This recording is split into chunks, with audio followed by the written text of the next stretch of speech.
তৃণমূলের বিকল্প বিজেপি নয়, এই দুই লুটেরাদের বিকল্প হচ্ছে বামপন্থীরা।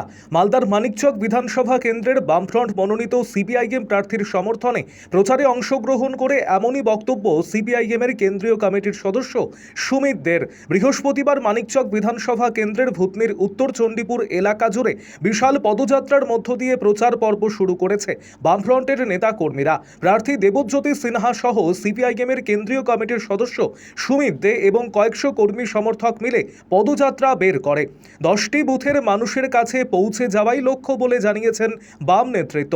পায়ে হেঁটেই চলছে প্রচার।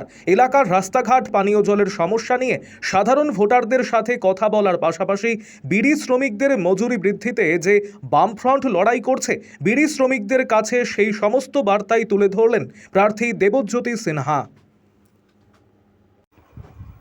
আরও আপডেট থাকতে আমাদের ভিডিও শেয়ার ও ফেসবুক পেজটিকে লাইক করে ফলো করে দিন। শুধু নির্বাচনকে ঘিরে মানিকচকে প্রচার হচ্ছে না, মানিকচকে আমরা প্রচার করছি গত 5 বছর ধরে।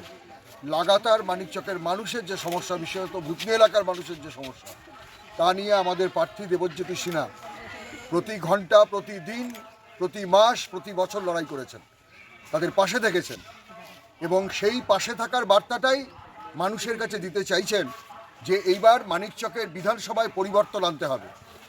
তৃণমূল কংগ্রেস তার কোনো দায়িত্ব পালন করেনি।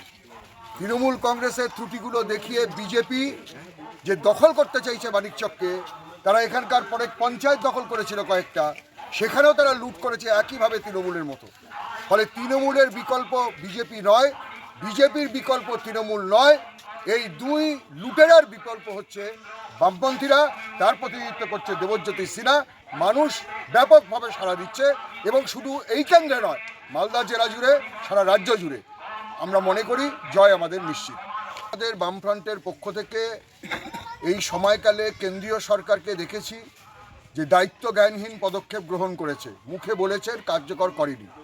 আর রাজ্য সরকার হচ্ছে বহু দাম দিয়ে বালির বস্তা কিনে ওই প্রবল স্রোতের মধ্যে ভাসিয়ে দিয়েছেন, তাতে বাঁধকে আটকানো যায়নি। বাঁধকে আটকাতে গেলে নদীর যে নব্যতা বাড়াতে হয়, বাঁধকে আটকাতে গেলে প্রকৃত অর্থে বাঁধের পাশের মানুষের নিরাপত্তাকে নিশ্চিত করতে গেলে যে ধরনের বাঁধ দেওয়া হয়, সেই ধরনের বাঁধ দেওয়ার কোনো ব্যবস্থা এই সময়কালের মধ্যে তারা গ্রহণ করেনি। ফলে আমরা মনে করি বৈজ্ঞানিক উপায়ে নদী বিশেষজ্ঞদের সাথে কথা বলে, আমরা ইতিমধ্যে কথা বলছি, তাদের সঙ্গে কথা বলেই আমরা এই ভাঙনকে আমরা রোধ করতে পারবো। নদী এগোবে, কিন্তু তাকে রক্ষা করতে হবে সেখান থেকে মানুষকে, মানুষের বাড়িঘরকে, তার ফসলকে।